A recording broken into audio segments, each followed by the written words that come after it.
தமிழக முதலமைச்சர் ஸ்டாலின் பெண்களின் தோல்வியை கொண்டாடி வருகிறார் என பாஜக முன்னாள் மாநில தலைவர் மயிலாப்பூர் தொகுதி பாஜக வேட்பாளருமான டாக்டர் தமிழிசை சவுந்தரராஜன் விமர்சித்துள்ளார்.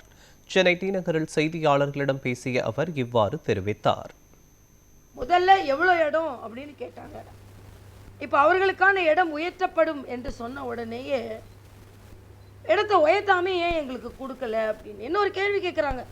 2014 2019 நீங்கள் தானே ஆட்சிக்கு வந்தீங்க, ஏன் அப்போ அதை நிறைவேற்றலை? நான் கேட்குறேன் அவங்கக்கிட்ட, 18 ஆண்டுகள் நீங்கள் மத்திய அரசில் ஆட்சியில் இருந்தீங்களே, அப்போ ஏன் அதை நிறைவேற்றவில்லை? அப்போ நீங்கள் மகளிருக்கு எதிரானவர்கள் தானே. இன்னும் சொல்ல போனால் அது செயல் வடிவம் பெற்றதே மரியாதைக்குரிய பாரத பிரதமர் மோடி அவர்களால் தான்.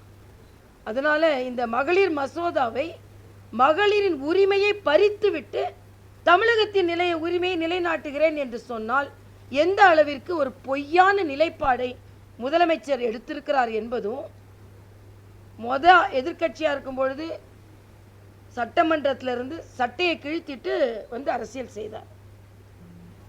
இப்பொழுது முதலமைச்சராக இருக்கும்போது கருப்பு சட்டையை போட்டுட்டு பெண்களை தோல்வியடைய செய்துவிட்டு அதை வெற்றியாக, யாராவது பெண்களுக்கு நடந்த அநீதியையும் பெண்கள் தோற்று போனதையும் தனது வெற்றியாக யாராவது கொண்டாடுவார்களா?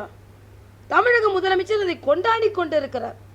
அதனால் தமிழகத்தை சார்ந்த பெண்கள் மட்டுமல்ல, இப்பொழுது தேர்தல் நடக்கும் மாநிலங்களில் உள்ள பெண்கள் அனைவரும் தங்களது எதிர்ப்பை திமுக காங்கிரஸ் இண்டி கூட்டணிக்கு எதிராக வாக்களித்து அதை அவர்கள் எதிர்ப்பை தெரிவிக்க வேண்டும் என்பதுதான்.